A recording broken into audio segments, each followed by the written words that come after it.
mute yourselves.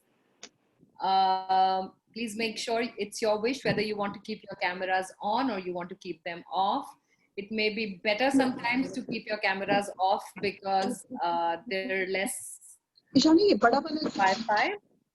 So please keep your cameras, your volumes muted definitely. Your audio please muted. Everyone.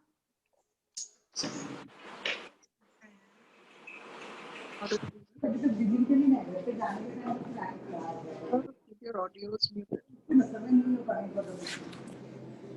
I don't know, but we'll have to. Smita, can you point out to people who need to switch their audios off, please?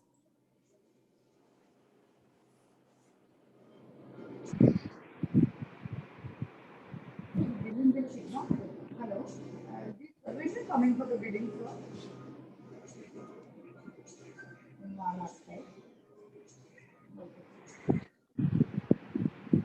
There's some people in the waiting room that we need to get in. Smita.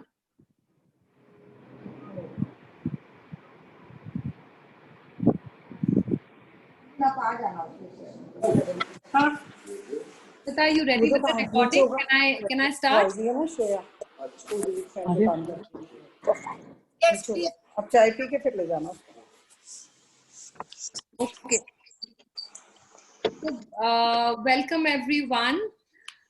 Today we have with us Meera Gupta, who's an ELSA and is an institution on her own. She has a lot of knowledge and is particularly associated with textiles, the heritage textiles, crafts, fashion. You need to ask Ajay to cut your nails.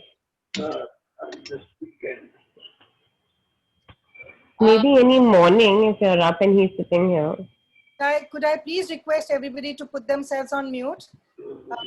Smita, I think you can mute everyone. I'll unmute myself then.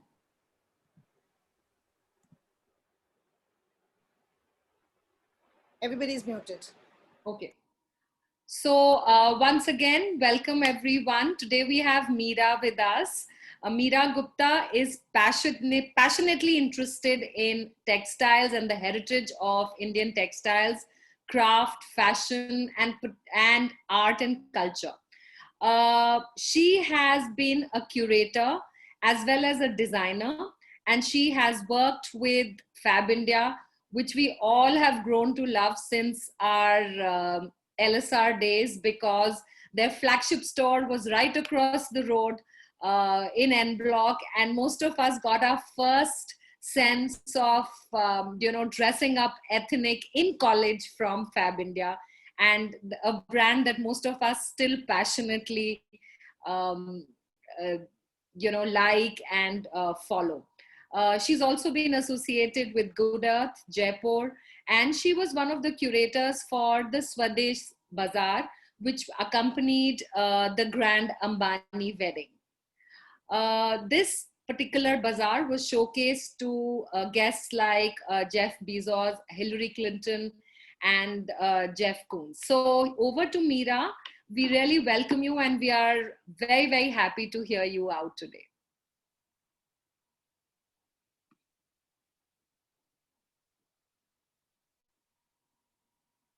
Smita, I think Meera needs to be unmuted.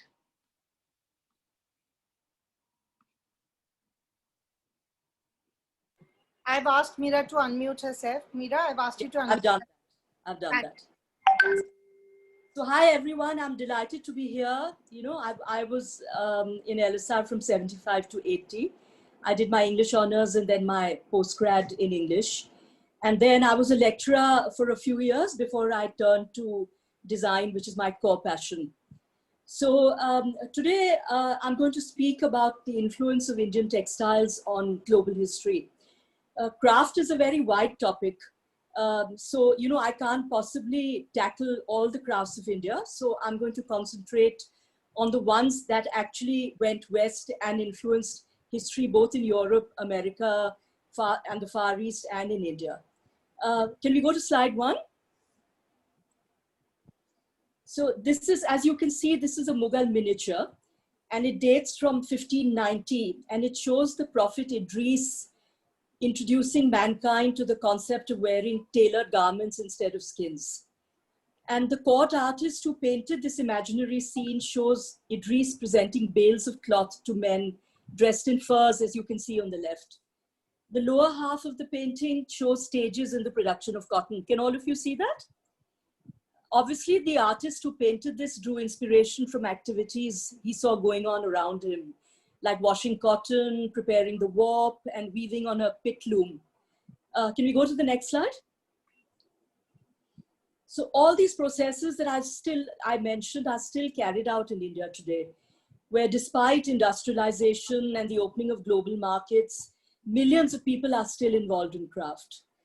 And now we've come into a modern world of cheap mass-produced goods, and this has inevitably reduced the demand for handmade. But historically, the richness of India's craft is just unparalleled. And every region has developed its own craft specialities, and they could be weave or dye or embroidery, and very often a combination of all of these. And many of these specializations are based on the availability of local material, you know, such as the Kashmir shawl industry is based on the Pashmina goat hair, which is found in Ladakh, or the use of madder in South India is based because the plant madder is found in South India. So today in our conversation, we're going to look at some of these craft traditions with special reference to those that traveled west and how they change history, economics, and the social fabric of both India and Europe. Can we go to the next slide? India's textiles tradition stretches back to the Indus Valley and even beyond the Indus Valley. So when we've done excavations in the pre-Harappan site of Mehergarh in Balochistan, these excavations reveal seeds and fibers of cotton dating from 6000 BC. And though no cloth has survived, the presence of spindle walls at sites throughout the Indus Valley implies that weaving was taking place even at that time. And woven cloth dyed in madder was found at Mohenjo-daro, dating to the early 2nd millennium BC. And if you see this famous bust, which we are all familiar with from our history lessons in school, this is the bust of the priest king excavated in Mohenjo-daro, which is currently in the National Museum of Pakistan. And if you see, he has one shoulder draped in a piece of cloth with a certain pattern, which is called the trefoil pattern. And this is commonly supposed to be ajrak, which still exists. And ajrak block printing involves a knowledge of mordants and a knowledge of madder and indigo, which means that even in Mohenjo-daro, they had a knowledge of madder and indigo, which is just fantastic. And the world's earliest surviving cotton fragment has been found in Jordan, dating from around 4000 BC, and it's almost certainly imported from the Indus Valley. The wealth generated by such trade was the basis of the economy in Northwest India at that time. And this wealth that accrued to India allowed the expansion of local culture and more settlements. And without the development of craft as it happened in India, the art, culture, and history of India, and in fact of the rest of the world, would have developed very differently from how it has. Can we go to slide 5? So this is a fresco from the Ajanta Ellora. And if you look carefully, you can see women in it wearing bandhni, they're wearing ikat, they're wearing ajrak. So obviously from the 6th century, women in daily life were already wearing craft. And gradually the export of such craft began influencing drawing rooms, economics, and political developments in the West too. So in ancient times, Indian textiles were traded with China, Indonesia, and the Roman and the Greek world. The Roman merchant navy came to India, carrying back all these textiles, was eventually replaced by Arab traders, and they in turn by the Portuguese with the coming of Vasco da Gama at the end of the 15th century. Can we go to the next slide? So that's Vasco da Gama landing in Calicut. And in 1600, Elizabeth I gave the East India Company a monopoly on trade between England and India, and the Dutch, French, and Danish followed with their own East India companies. Can we go to the next slide? These events were concurrent with the zenith of the Mughal dynasty in India. Can we go to the next slide? Under them, India was responsible for 28% of the world's economy. And just to put this in perspective, right now, USA is responsible for 24% of the world's economy. So you can imagine how powerful and rich the Mughals were in the context of the world at that time. So obviously everyone interested in money and trade wanted to come to India. And moreover, the Mughal period saw an immense flowering of arts and craft, jewelry, some of which I'm showing here, and shawls with the patronage that rulers like Akbar, Jahangir, and Shah Jahan gave to the ateliers and guilds. Now that we've gone over a brief background, I'm going to look at some of the main crafts that actually travel west and influence history. But I just want to share something fun with you. Can we go to the next slide? So the export of textiles from India influenced even vocabulary. And if you see here, you'll see the origins of words like calico and dungaree, khaki. I mean, there are other words like chintz, bandana, which is actually from Bandi, pajama, shawls. I mean, these are some of the words that the export of Indian craft gave to not just the crafts of the world, but also to vocabulary. And these words are still used. Okay, can we go to the next slide? So for ease, I'm going to divide my talk under different heads. So I'll talk about dyes first, then I'll talk about prints, embroideries, and weaves. So I'm going to start with dyes.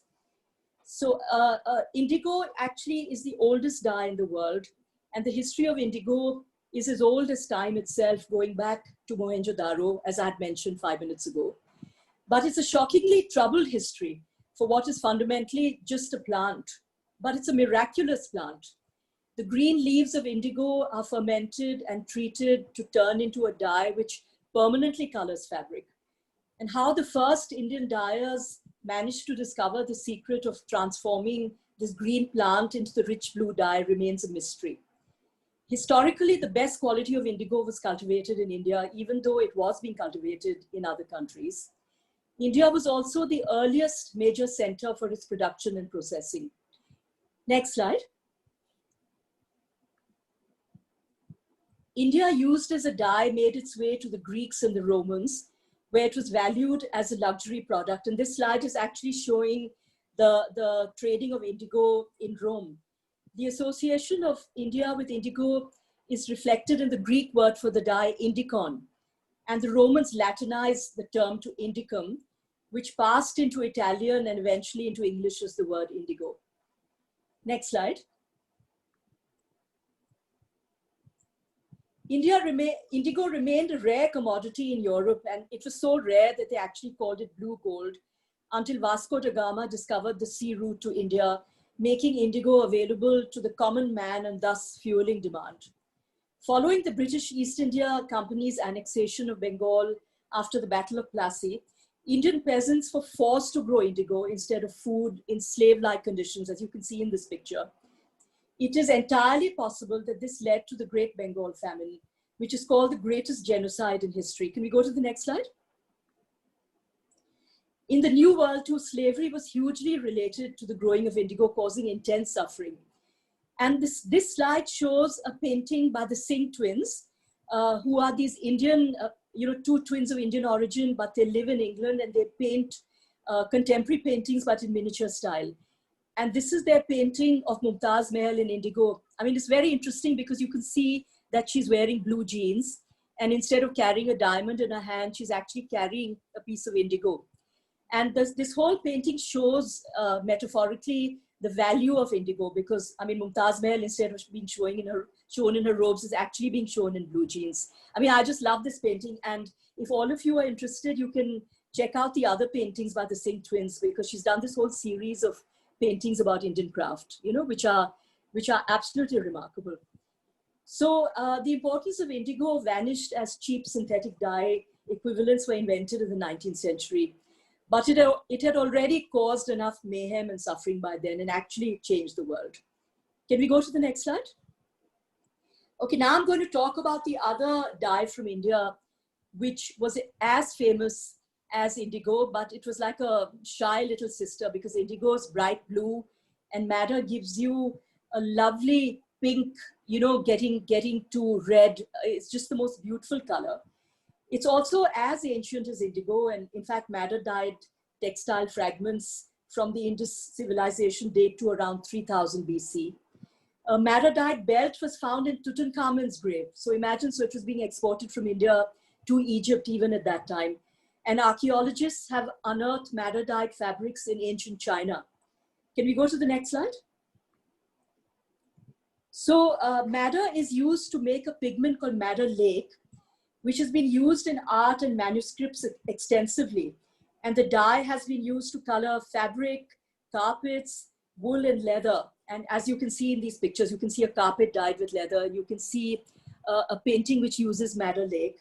The famous chintz emanating from India, which took Europe by storm in the 18th century, also uses madder as colorant, giving it unmatchable tender pink brightening to red. So madder did not have political consequences, but was hugely instrumental in Renaissance art. Can we go to the next slide?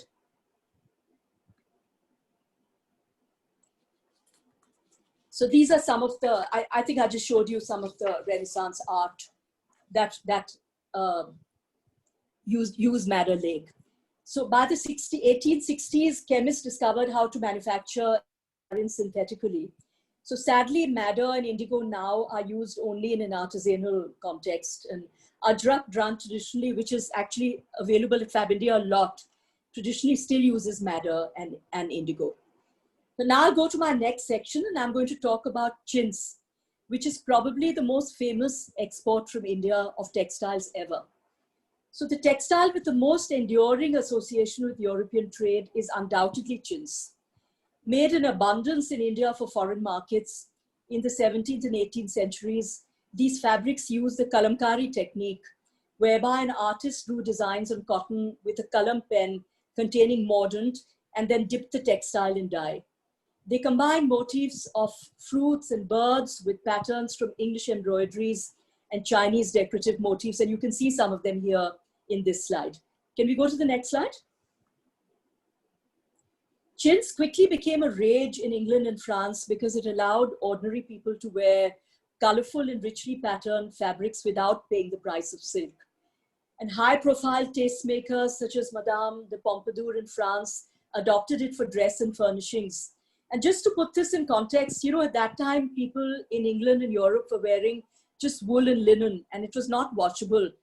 And they were very dull because they hadn't really discovered dye. So imagine a beautiful fabric like this suddenly hitting Europe and how delighted they must have been to wear such lovely, lovely bright prints and even to furnish their homes with them. Can we go to the next slide? So this slide shows the palampors. So the word palampor is adopted from palangposh, which is the Indian word for bed cover. And the palampors were actually chintz, but they were used as bed covers and wall hangings. And most often they showed the tree of life, as you can see in both these pictures. And the tree of life was a very important motif that came out of India and quickly became international.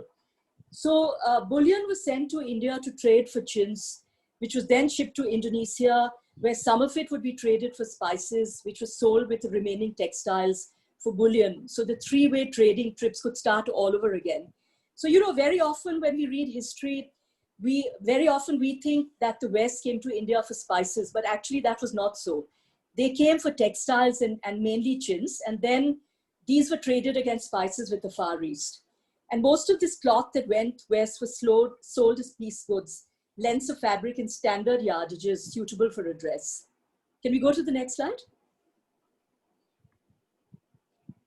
The trade in chintz was such a threat to local weavers in England and France that an act of parliament in 1701 banned the textile and the wearing of it. And you can see some of this picture here actually shows the act of parliament banning the use of textile. And some of the dramatic stories about this ban are well known, such as mobs of protesting weavers marching on parliament in 1697 and shocking physical assaults on women wearing chintz. But it didn't stop them. I mean, though they were attacked physically, they just went on wearing it because they loved it so much. Can we go to the next slide? Naturally, Europeans attempted to imitate its vibrant dyes and designs. And this quest sparked the mechanical and business innovations that ushered in the Industrial Revolution with its far-reaching economic and societal impacts. And you can see the spinning jenny on the left in Manchester. Mills were set up in Manchester and Lancashire with the invention of the spinning jenny, which was a key development in the industrialization of weaving. So actually, that means chintz changed industry because the invention of the jenny actually started the whole industrial revolution in England and Europe. And if you see the picture on the right, this was an interesting design development linked to chintz. So in France, the entire genre of printed textiles called toile de Jouy was heavily influenced by chintz. And in 1760, there was a factory set up called the Factory Oberkampf to print single colored toiles for furnishing. And toiles out of France continued to be widely popular as furnishings till the present day. And there was a parallel event going on linked to chintz. That was a slave trade from West Africa, which was for the purpose of labor in growing cotton in the West Indies and the USA. And this cotton made its way to the mills in England and elsewhere, reducing the need for import of muslins from India.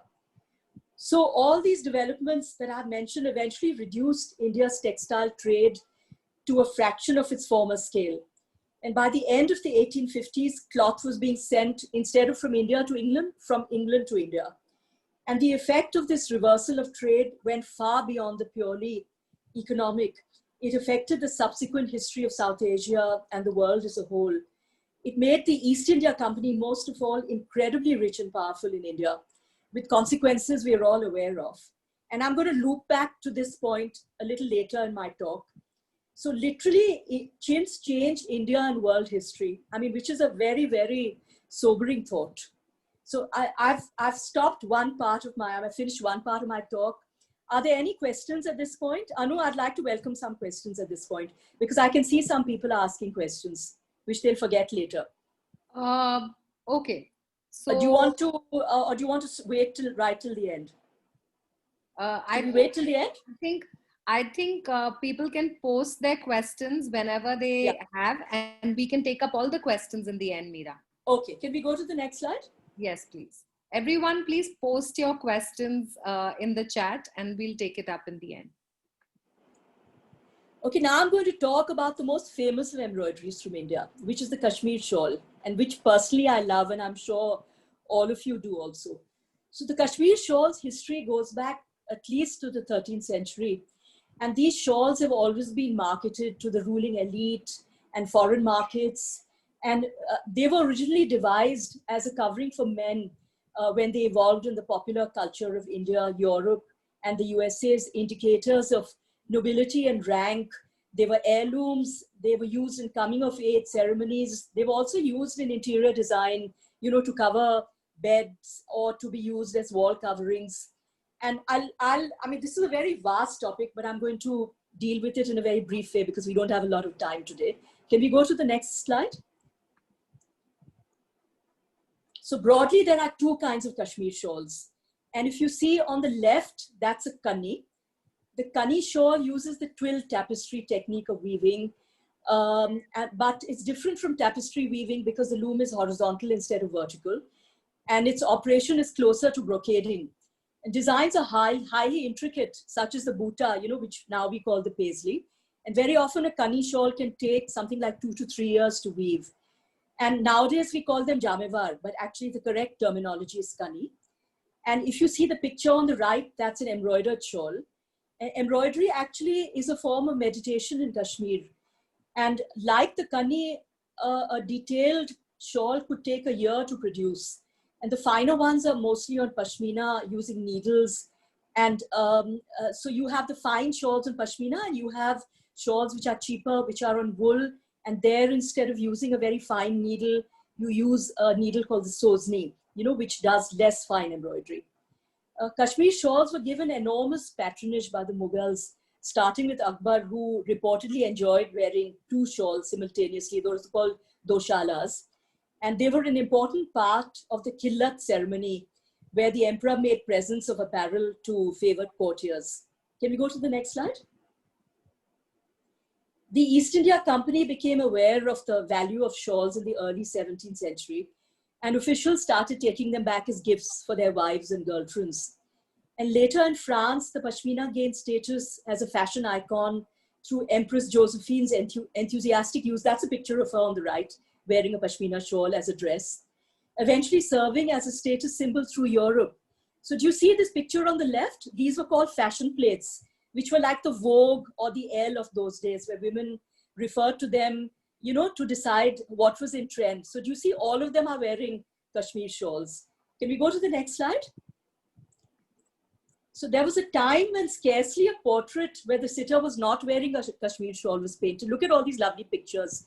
These are by Sargent, they're by William Hunt, and each one of them is a portrait of a woman in a Kashmir shawl. Can we go to the next slide? So inevitably, an industry sprang up in England and France, and particularly in Edinburgh and Norwich.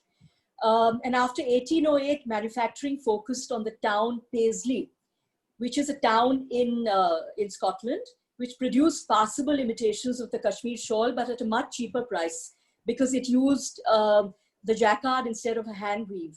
So the Paisley shawl is an extraordinary example of the global cross-pollination of ideas in which Indian craft played a major part. So the Indian Ambi, which I talked about a minute back, started getting called the Paisley because of this, which continues to be hugely popular worldwide. And imagine all because of the original Kashmir shawl. And this last slide that I'm showing you in this section is the most remarkable shawl in the entire world. I'm just showing you a section of it. This is the Srinagar map shawl. And the entire shawl, which is currently at the V&A, shows a map of the whole city of Srinagar. And I would love all of you to Google this because I'm only being able to show a portion of this. This was made in the late 1800s, commissioned by Maharaja Ranbir Singh of Kashmir as a present for the Prince of Wales when he visited. And please Google this later because this is the most beautiful shawl of all time. Okay, can we go to the next slide? Okay, I'm going to talk about something which I only discovered lately. And this is, do you know what these are? This is beetle embroidery.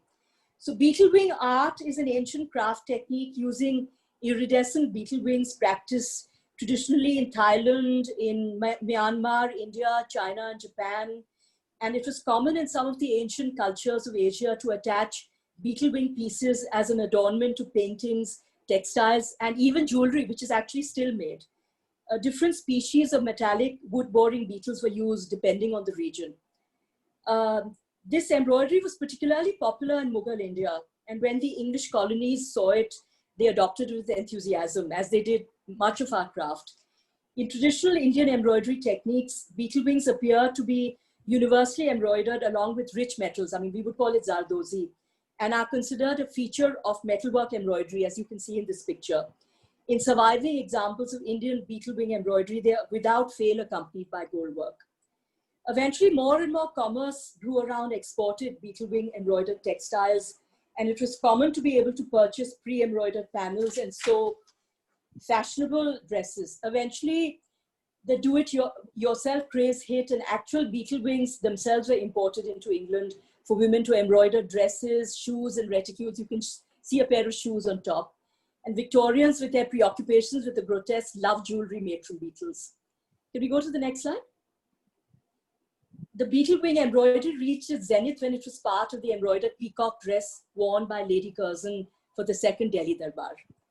Okay, now I'm going to talk about Madras checks, which I'm sure all of us love wearing, and we all continue to wear it. So the history of Madras checks is actually every bit as fraught and as interesting as that of chintz and indigo. It's linked to imperialism, it's linked to slave trade, it's actually linked to the naming of Yale College. And besides its continuing definition of the American preppy look, it's probably the only fabric worldwide that's worn as a lungi, as you see on the left. It's worn on the streets of Chennai. It's sold by upmarket labels like Ralph Lauren and Brooks Brothers. And it was even ritualized in Africa by the Kalabari tribe. And most of all, if any of you are in advertising, it's been the subject of the most remarkable advertising campaign of all time, where the concept of turning the weakness of a certain product was turned into strength, the campaign of Bleeding Madras, and yet it remains uniquely Indian in its craftsmanship. Can we go to the next slide? In 1637, the East India Company obtained a grant for the village of Madrasapatnam, which we now call Madras or Chennai, and made it a center for weavers leading to the founding of the city of Madras. The fabric made by these weavers came to be known as Madras checks, woven by hand and primarily in red and blue. And it was a very simple weave, a loose weave, and where an important ingredient was the quality of water used in dyeing, which is often the case with Indian craft. And the pattern was the same on both sides. And by 1822, as you see the picture in the middle, plaids and tartans had come from Scotland, had come to influence Madras checks, probably because of the presence of Scottish troops in the area. And Madras checks became the currency of a triangular trade. They were traded for slaves from West Africa, used to clothe the slaves, and eventually through the slaves, they found their way to USA. And interestingly, the college that we now know as Yale was at that time known as the Collegiate School in New Haven, and it was broke. So it called upon Elihu Yale, who was the Governor General in Madras at that time, to aid it with funds. And instead of sending money, he sent 10,000 yards of Madras checks to Yale, and they sold it and then used that money to resurrect themselves at a college. And then in order to commemorate this, they actually named themselves Yale. So the naming of Yale is linked to Madras checks, and I just find this like wildly interesting. Can we go to the next slide? So the colorful cotton slowly became a staple of USA's upper classes, resulting in what is now called the preppy look. And you can see pictures here of the preppy look in some of the ads from the 1930s. So in 1958, Captain Nair, who is now famous as having founded the Leela Hotels, he supplied 10,000 yards of fabrics to Brooke Brothers. And they didn't realize that it ran color on washing. So when people actually bought this, they got hundreds of complaints. And this led to the most clever advertising campaign of all time. It was called the Guaranteed to Bleed Madras, which was run by 17 magazine. And this was much before denim. A vegetable dyed bleeding fabric was turned into a fashion statement, conveying a coolness and a style which the Americans lapped up. And Madras checks continued to be popular worldwide. They're used in apparel and accessories and furnishings by designers and high street alike. And no fabric has been a part of the human imagination worldwide for over 400 years like Madras checks. Can we go to the next slide? Okay, I have a surprise here. I'm not talking just about craft. So can you imagine artistic styles, anything as diverse as Mughal miniature art and 17th century Netherlands art?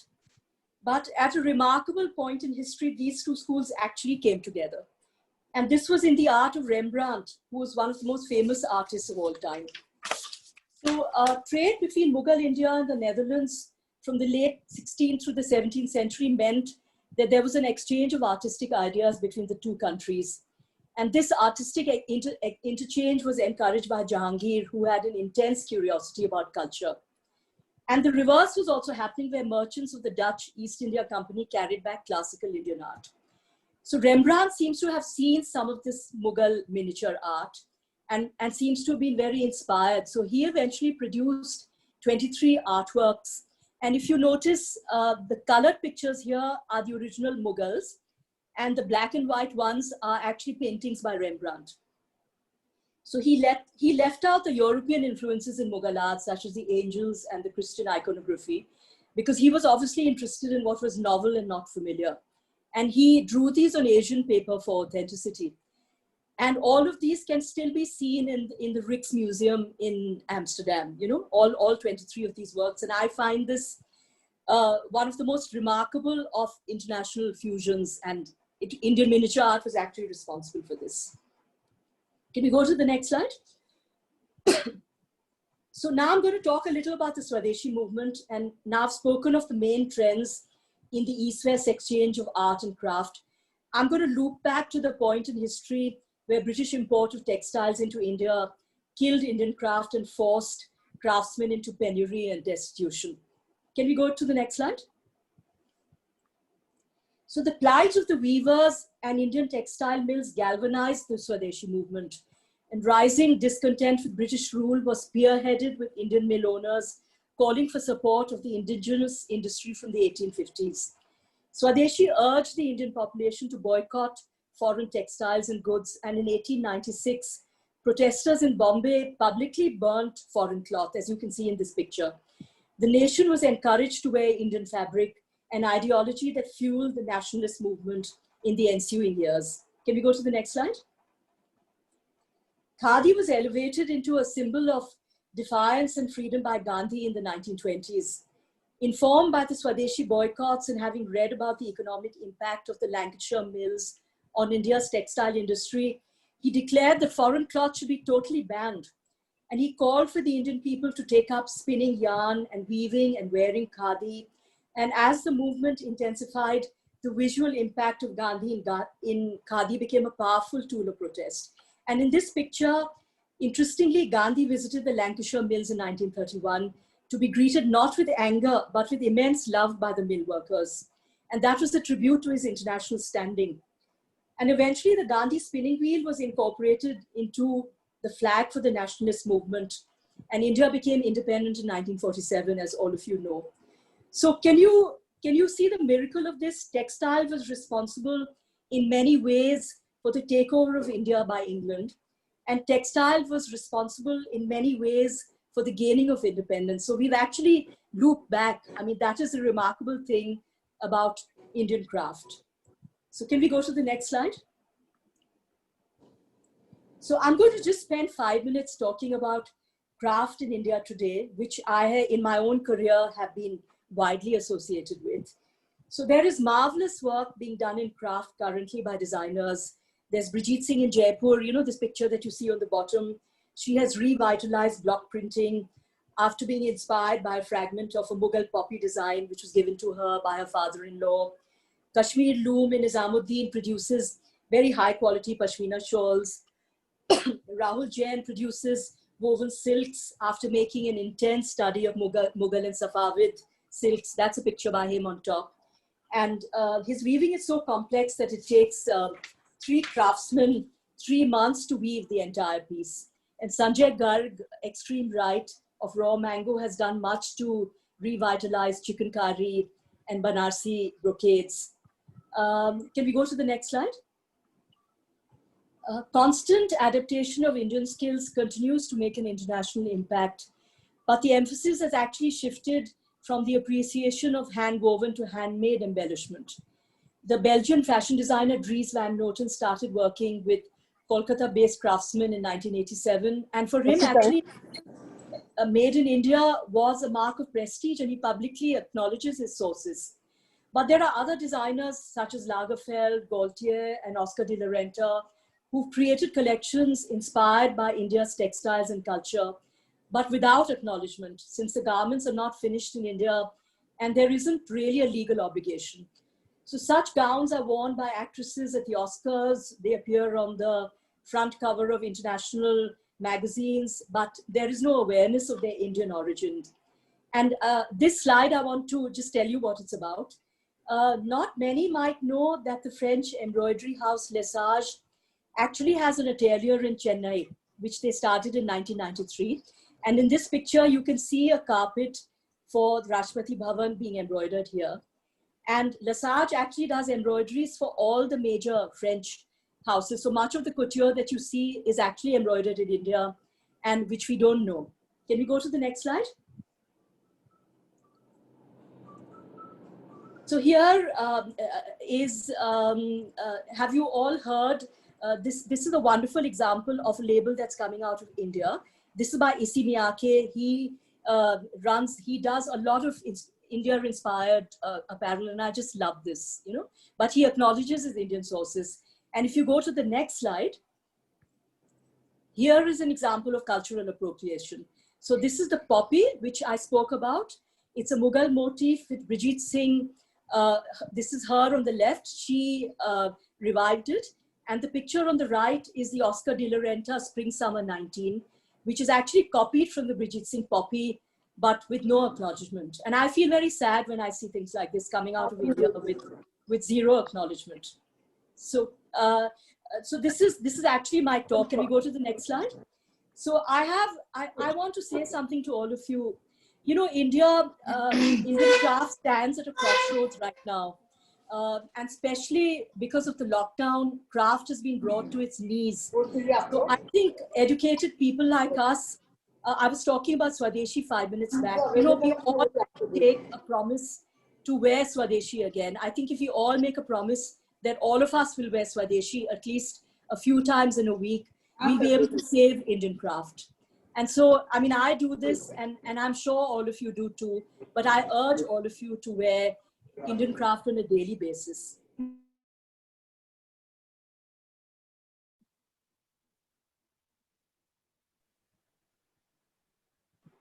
Meera, could you please unmute yourself? You've become it's mute. So could you just unmute yourself, please?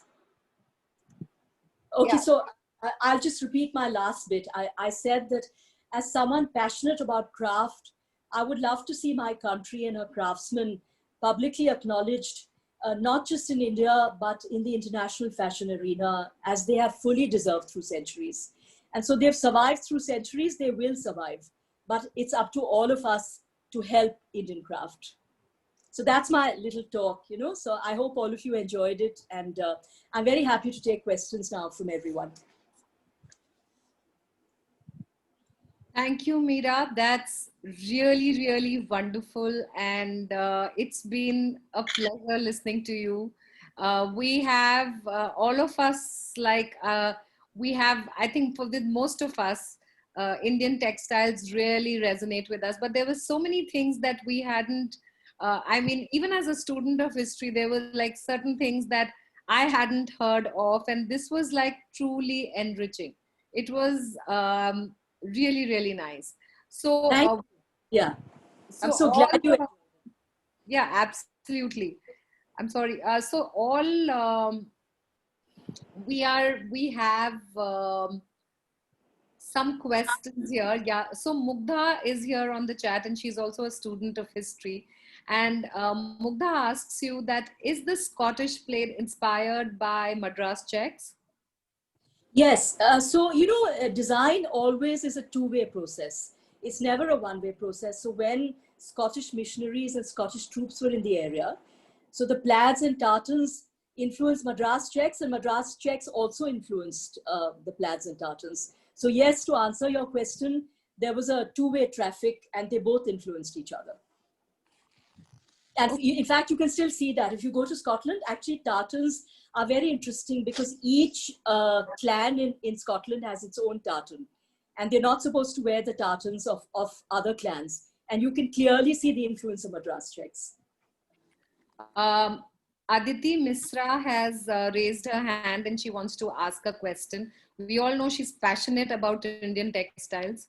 And as I know for a fact that she's the world's greatest shopper. So, oh my God. So you can That's ask. very nasty of you, Hi. Anu.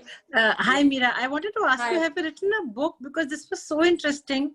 And I'm actually bunking an official meeting to hear you. I thought I'll come in for 10 minutes and I've been here for an hour now. Yeah, have you written a book? Aditi, I haven't written a book. Well, not yet. You know, a book. Yes, maybe I'll get around to it one day, you know, because this is a story that needs telling, and it's not about myself. It's the story of Indian craft that really needs to reach. It's about India. It's about the craft. It's about losing what we have. So I think young people must get to see it, and you must write a book. Thank you so much. Yeah. Elsa sisters can get together and help you in that. Yeah, that's so kind of you. Also, yeah, I mean, on the chat, we have very many people saying that you need to write a book about this. Wow, that's super encouraging. You know, I mean, that's so wonderful to know. You know, things like that are so encouraging and so inspiring. Thank you, everyone. We have some more questions. Question? Yeah, Preeti wants to ask a question, and then Anjali. Yeah, Preeti. You know, fantastic talk. It was really good. And somebody from Kashmir, I can say, you know, I am so possessive. The only thing I think I'm possessive about are my grandmother's pashmina, which are like almost 50 plus years old. And I'm like really paranoid about keeping them, you know, safe and sound. So thanks once again for reviving good memories. I just had a question, you know, as somebody who's also very passionate about Indian arts and, you know, one does kind of spend on kind of the stuff made by like a Good Earth or any other, Jaipur, etc. But how do you reconcile the price at a fast fashion pace with what, like, someone like a Good Earth or, a lot of young upcoming designers on Jaipur or even Raw Mango does? I mean, that their work is good, but how do you, the price is just too much. There's too much of a price differentiation. So how do you kind of ensure that, Indian arts and craft doesn't kind of get lost in this price war between fast fashion and Indian art? Actually, that's a really good question. I'm so glad you asked me this. And I often get asked this question, I'll tell you, there's a very good reason. You see, let's take a designer. I'll not take any names because that won't be correct of me. But a designer, he or she designs her collection, which, believe me, is very hard work because, I've designed my own collections. It takes a lot of effort from a designer to conceive a collection. Then, you have to figure out your fabrics, which normally come from West Bengal or Ajrak, I mean, wherever, they come always from the back of beyond. They're always late, there's always quality issues. And then the quantities you make now, I'll come to actually your question. The quantities you make are very, very little. So as opposed to fast fashion, like look at a Zara. I mean, they must make thousands of one design, right? Whereas what a designer does, she literally makes 20 pieces, I know that, so, and those 20 pieces go to the store. Out of them, maybe 12 sell or 13 or 14 sell, because all designer stuff goes in consignment. It's never bought outright by the stores. Then the MRP is shared between the store that's actually stocking those goods and the designer. So the designer gets to see, let's say it's 100, it's selling for 100. The designer actually gets to see normally around 55 rupees and 45 goes to the store. And then some of the stuff is unsold and it comes back to the designer. So actually, I've tried to explain this briefly. There are other aspects also. So that means that the designer's profit for that season actually has to come out only from that one collection with all the problems that I mentioned. So there's a very good reason for why craft-based design is that expensive. These are all the reasons. I'm very glad you asked me that because it's something people need to know, as opposed to, let's say, like an H&M or a Zara or a Marks and Spencer's, where so many thousands of units are sold, and not just in one store, but worldwide. Does that answer your question? Yeah, I mean, I kind of get it, but yeah, but when you see the Good Earth pieces, they're like, I mean, you worked with them, I mean, they're nice, but it's just. No, there's another aspect. I mean, I'll not talk about any one entity, but think of being in a place like Khan Market. Think of the rents, think of like Khan Market is just the most expensive real estate in the whole of Asia. So just holding a store in Khan Market is so expensive, so all these reasons come together, the ambience of the store, the kind of people you have, the girls on the store who are actually selling the goods. So all of these come together. I mean, believe me, in the end, designers are not making a lot of money, believe me. Yeah. I wish they were making more money. We'll move on to Anjali's question. Anjali had a question there. Anjali, are you still there? Yeah, I'm here. So, Meera, my question was, we've also had the trade in jute. Did jute ever become as popular as the other fabrics and all? Because there was so much of trade that happened in jute and it moved across as the golden fiber. So could you just share some thought on that with us? Yeah, you're right about jute. Why I didn't mention it is because it has never been considered a luxury or a fashion fabric in that sense. There has been enormous trade of jute from India, but it's always been used more for sacking or for homeware, so which is why I didn't bring it into this conversation. But I'm sure you can enlighten us. I don't know that much about jute because it's not come into apparel. I mean, if you know something about it, I'd love to hear your view on this. No, I would like to hear from someone else who knows more about it because... I'll tell you what I know, that there has been huge trade in jute, which still continues, in fact, from West Bengal. But it's used more for sacking and for utility products, rather than for apparel and for luxury. Thank you. Meera, we have a question from Mugdha again, who says that the British Parliament had banned chintz, linen and muslin, because it was impacting the British woolens. So can you let us know a little bit more about this? Yeah, not linen, because linen was not exported from India. It was basically muslin, and they even did things like cut off the thumbs of Indian weavers. So what happened was, I'm glad she's asked this question, because I only talked about it for a minute, but it's actually very interesting. What happened was that when chintz and muslin were exported from India, they actually started putting weavers in England and Europe out of business, because nobody wanted to use those fabrics anymore. And therefore, the local weavers were up in arms because they were losing their livelihood. And therefore, you remember I said that they all marched on Parliament, and they requested that imports be stopped from India and be banned from India. So because of the penury that local weavers were reduced to in England and Europe, there was a complete ban both in France and England of chintz and muslin from India, which actually effectively killed the Indian industry. But then what it did was that because the weavers in England had to be given business, they invented the spinning jenny, which then led to the whole setting up of the garment, the textile industry in Lancashire and Manchester. I hope that answers the question. There's also a question from Juhi, who's asked that we have so many designers in India, and what can we do? What can be done to uplift there are so many designers who are moneyed, but what do we do about the craftsmen who are so poor? So that's an excellent question. So, sadly, craftspeople in India are not paid what they should be. So let's say a Banarsi brocade, it takes 2 to 3 years to weave a sari in Banaras. So those of us who feel for craft ensure, and there are many of us who feel that way, we ensure that the craftsperson is treated with respect and is paid what he or she needs to be paid in order to survive, or even to make a good living. But there are many, without naming names, there are plenty of people who are very exploitative towards craftspeople. And there are literally people who are, craftspeople who are paid the equivalent of, a couple of dollars a day or something like that, even from Western designers. So I think the answer is that if we have to save Indian craft, because what is happening is that craftspeople are earning so little that the new generation is abandoning craft. And they're all coming to the cities, to be in jobs where they can earn more. So like muslin is totally dead. Now there's someone in Bardwan, a couple of families who are reviving the muslin industry. So there's a lot of craft in trouble. So the only way we can save craft, and I urge all designers to do this, is to be fair to the craftsperson, to ensure that he's paid for his labor, so that he can live in comfort and be treated with respect, which is all that he's asking for.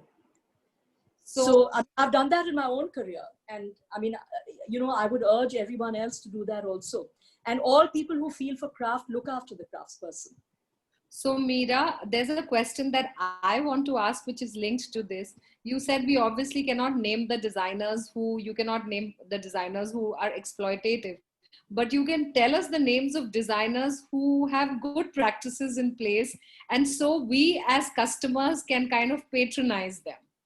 Well, I mentioned some, and that is the reason I mentioned them.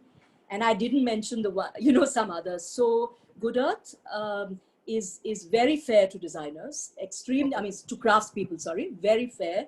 Raw Mango is very fair. Kashmir Loom, and they've done a brilliant job on the revivalism of Pashmina and Kani, are extremely fair. Pero, whose clothes I love, and I tend to wear a lot of her clothes, is extremely fair to her craftsmen. She's a very famous designer who works in the craft space, but is also very trendy. I talked about Rahul Jain, who works out of Banaras to revive brocade. He has been very fair. Lasage in Chennai. There are many people who are extremely fair, Okay. So I think there's just time for maybe one more question. So Sanjari has a question that which I think which will resonate with all of us. All of us possess a few of these precious pieces that are kind of heirloom and have come down to us. Do you have in mind a way of kind of, keeping these and how we can just preserve these and how can we kind of pass them on to the next generation? Yeah, so first of all, don't fold heritage fabrics. Keep them rolled up. Folding means that, on the fold, over a period of time, they start fraying. So the very first thing is don't fold them. Roll them up, and maybe you could roll them up and hang them on a hanger, or just roll them up and put them in your wardrobe. And shawls should always be put rolled up inside a muslin packet. Don't keep them just like that by themselves. They should be rolled and put in a packet. And don't use naphthalene balls. Naphthalene balls are very, very bad for heritage textiles. You can use dried neem ki patti, or you can use cedar blocks to preserve them, because a very big problem with heritage fabrics is moths. They get moth-eaten very quickly. So these are some of the tips I have. Keep them rolled up, keep them inside other fabrics for safety. Use cedar blocks or dried neem ki patti, and don't give them for dry cleaning. That's fatal for old fabrics. If they get stained or you need to clean them in some way, take them to somebody who deals in Kashmir shawls or Kashmir carpets, and he will get them cleaned for you. Like never give them for dry cleaning. And also old shawls, when we wear them, get them backed with another fabric, because that saves the shawl. Otherwise it starts fraying. And every year when you take them out in winter, just hold them up to the light and you'll see where they've frayed, and you can get them rafued. Rafu is the proper word. And there are rafugars who actually specialize in mending shawls and even carpets. So these are some of my tips. Lovely. And Meera, just one last question. I know we all have so many questions in mind. No, I'm enjoying this, please. Yeah. Just one question, that in the light of the pandemic, like with this entire thing and the world, which is going through this upheaval, and every aspect of life is being, we are impacted by this. So how badly do you think the weavers need our help, and how can we help them? Oh, they need our help really badly. You see, they have lived very close to the bone anyway, So how we can help is, there are many ways we can help. I mean, the easiest way is to buy craft right now, and there is a lot of craft being sold. Sadly, many weavers are discounting their craft, which is so unfortunate.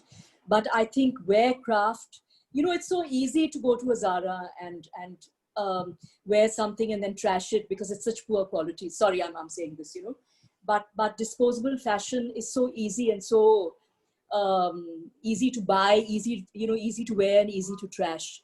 But there is so much more merit and beauty in buying something which is an heirloom, like somebody was mentioning about a shawl that she's inherited from her grandmother, which is like 60 years old. I mean, imagine the legacy of something. So I think buy craft, support craft. If you go on Facebook, you'll see that there are plenty of pages which are actually supporting craft, where you can make donations, like there's something called the Master Weavers of India Crafts Cluster. There are many such things where you can actually donate. And these don't have to be like large amounts of money, it could be a few thousands, I mean, whatever anyone wants to give.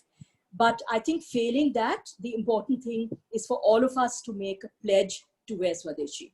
I mean, just as Swadeshi saved or brought us independence, in this century, I think Swadeshi can save craft now. Just wear Swadeshi. Lovely. One last, absolutely, I promise, the last question. No, it's okay. Which has come from Sana. And she said, can you tell us a little bit about the journey of ikat to Indonesia? Because there's some lovely ikats coming out of Indonesia as well. So can you tell us a little bit? Yeah. So does everyone know what ikat is? I mean, can I spend a minute just telling you what a wonderful thing ikat is? Okay. So most textile is woven on the loom with threads, right?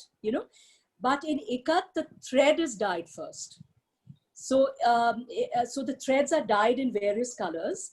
And then, so there's a single ikat and a double ikat. So in single ikat, the warp is dyed, and in double ikat, the warp and weft are dyed. And then can you imagine that whoever the weaver is then has to match them to make the design. So he has to match each thread in order to achieve the final design. I mean, how remarkable is that?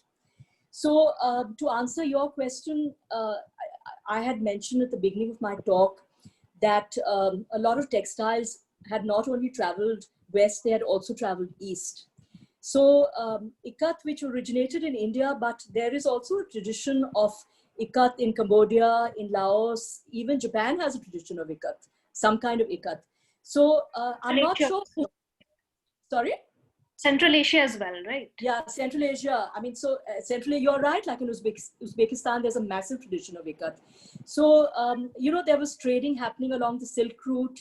There was trading happening to Southeast Asia and along the Far East. So this trade was a two-way, just like Madras checks. I mean, there was influence going from India to the Far East and to Uzbekistan along the Silk Route and the other way around. So I mean, all of them influenced each other, and there's still a flourishing trade in ikat in places like Cambodia and Laos, even in Thailand. And interestingly, you know, a lot of the ikats that are available in these countries actually is woven in India, and it continues to be so. Like in Burma, you know, all the royal textiles, all the brocades were actually woven in India. They were not woven in Burma. And that happened with ikat as well, because India was known as the center for the most remarkable ikat. So it's been a two-way process happening with trade. Yeah, that's true. So I'm based in Indonesia, and I used to take textiles for granted while I was in India. And it's only after coming here that I've fallen in love with ikat and batik. Yeah. And like you said, patola is also very popular here, but they seem to have had some weaving culture of their own. And I know I'm just taking a little bit of your time, but I just want to add something which I recently found out about batik, because it's been claimed by Indonesia now after the fight with Malaysia. And even though we have in India also, but the batik that I see here is very intricate.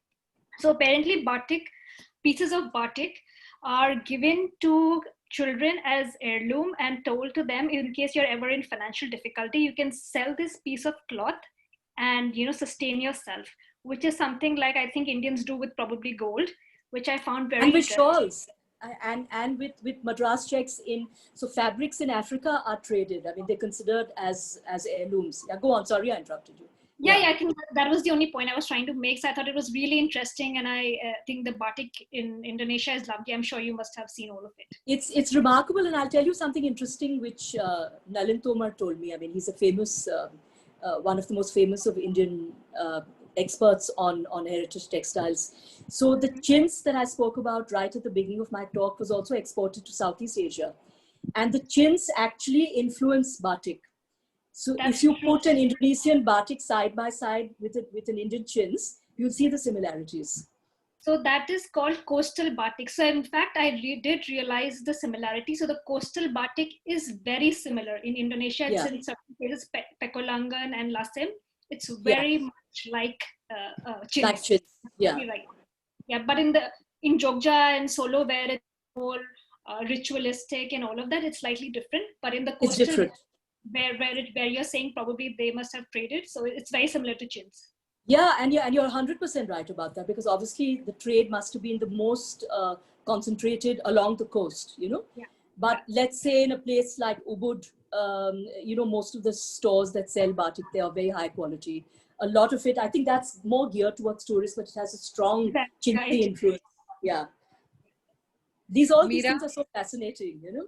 Meera, the questions keep coming in, and I myself I'm so interested in them that I keep asking. So Gesu asks a question: is chicken curry from the Mughal times? Yeah, so that's a lovely topic. So I have to tell all you girls that last month I interviewed Paola Manfredi, and she is an Italian lady, but who's written the most wonderful book on chicken curry. And as often happens, it's foreigners who come to India and kind of revive our craft when we are not conscious of it ourselves. So I actually asked her this question because I had some doubt in my own mind. So she told me a whole bunch of very interesting stories, which I'll share with you. So there are 3 separate narratives about chicken curry. Do we have a minute? We do. Okay, so what happened was that the most credible narrative is that Noor Jahan was originally married to somebody in West Bengal. That Sher Shah that she was married to, what was his name? Sher Khan. He was actually in West Bengal. And then, so she fell in love with, well, that whole romance happened between her and Jahangir. And so she eventually came to the Mughal court, and she brought the art of chikankari with her from West Bengal. And so the Mughals really patronized chikankari. And then as the Mughals, they became weaker and weaker, the concentration of craft moved more to Lucknow, because the Mughals were no longer in a position to patronize chikankari, because, by this time they had become very weak and the dynasty was dying down. But the Awadh dynasty was very strong at this time. So the whole chikankari got concentrated in Lucknow, where it remains. So that's one narrative about chikankari. Another narrative is that there was a Begum of Murshidabad, which is also in West Bengal, who was married to one of the Nawabs of Awadh. And he had a number of wives and he wasn't giving her attention. And she had brought this art with her from Murshidabad. So she embroidered a cap for him in chikankari, and which he just loved. And obviously she got the attention from him that she was craving. And then all the other Begums started embroidering a chikankari as well, to get the Nawab's attention. And then therefore it kind of spread to other places in Lucknow. So these are the two possible narratives. My vote goes more towards Noor. And therefore, yes, you're right, that it came from West Bengal, was patronized by the Mughals, but eventually found a place in Lucknow. Okay. The last question now from Parul, who's herself a designer. And yes, I went to her studio last week and I was so impressed.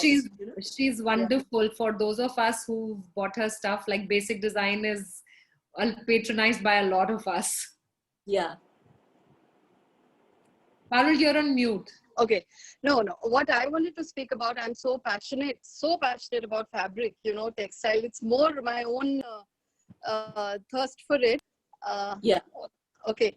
So what I wanted to speak, Meera, that, while we were speaking about indigo, I believe a friend of mine who's also a curator in a museum, she was saying like Africa, you also find the plant indigo, and it seems that the river Nile actually is like Nil, from that word indigo. And probably at one point, Africa, Asia were all joined. That's kind of one of the times, that they were joined and then they separated. And this is the only two places where indigo plant is really found. So I was very fascinated, because Nil for us is what we dye our white clothes, or we used to, just to give them that sparkle. And how probably from Nil it became Nile, and the story connects the two continents. Yeah, I've also heard that story, and it's entirely, you see, indigo was found not just in India. You're absolutely right. It was found in Africa.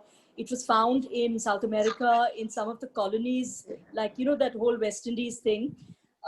So I've also heard this theory about the Nile being named after Nil, and it's a lovely theory, Yeah, I like it too. I mean, interestingly, there's a place called Fustat outside Cairo, which was like the dumping ground of the pharaohs, so all the stuff that, it was like, what do I say, yeah, I mean, I would literally call it a dumping ground. So all the waste from Cairo got dumped in Fustat, and in Fustat they found many, many tiny fabrics of indigo, madder, ajrak, and fragments of fabric. And some of them are from India, many are from India, but many are also from Egypt. So you're 100% right. But traditionally the best quality of indigo came from India, even though it was cultivated in other parts. And in fact, Europe had its own blue dye. It was called woad. Did any of you see that movie with Mel Gibson in it called Braveheart? Yes. Remember, he's going around with that blue stuff on his face. So that was called woad, and that was not indigo, but it was the blue dye that Europe had. And they used to wear it on their faces to kind of appear alarming in battle. And they used to dye their textiles in it also, but it was not as stable as indigo. It didn't give that blue color. Yeah. If I may add also, I find that it's almost like a craving, this desire to pick up natural dyed fabrics, or, indigo, however many indigos you have at home, but you'll end up, your hand just goes and reaches out for another piece. So sometimes I feel it's plastic. Yeah. You know, it's an appetite almost that you want to pick it up, and there's a craving, and you feel that you must have it. And so there is something more than just clothing to cover yourself. You know, no, that's it's where not the just fashion comes from. You know, I mean, these are natural dyes as opposed to chemical dyes. So they even have health benefits. I mean, madder. I'll give you a fun. It's called Manjishtra, I think, in Hindi. It's a cure for impotency. Yeah. I read that somewhere. That even anemia, you know, for Yeah. anemia also, I think, you know. Yeah, so all of these dyes, many of these natural things have strong health benefits. Like yellow, I mean, yellow was actually made from cow urine. I mean, I didn't speak of that in my talk, but it was made, so cows were force-fed mango leaves. It was actually very cruel. And then they were made to hold their urine, then that urine was extracted, and these kind of dried, and the yellow dye was made from that. You know? So, I mean, all these are just fascinating stories. One can talk for hours. Yes, on and on. Thank you so much, Meera. Thank you for doing this. It's really been a pleasure. Yeah. So that brings us to the end of this lovely talk this evening, and it's been truly enriching. I don't think I've enjoyed another talk so much. Sorry, but this is really something after my heart, history, textiles, and it's been lovely. Just one thing that Meera, somebody's asked, are you on Instagram? And you mentioned you're a designer, so people connect with you on Instagram if you're there? Yeah, I mean, I have to tell everyone that I'm kind of retired now, you know, so I take on the odd project that interests me. But yes, I am on Instagram, Meera Gupta at Meera Gupta 20th Century. But I'm much more active on Facebook under Meera Gupta. Like I write on some aspect of craft every single day on Facebook. Lovely. Thank you so much, Meera, and thank you everyone for attending this wonderful, wonderful talk. And there's lots and lots that we're all like taking home from this, and a lot of things for us to ponder and be amazed about. Thank you. Thank you so much. I really enjoyed this. Thank you very much. Thank you. Bye. Bye. Bye-bye. Bye-bye.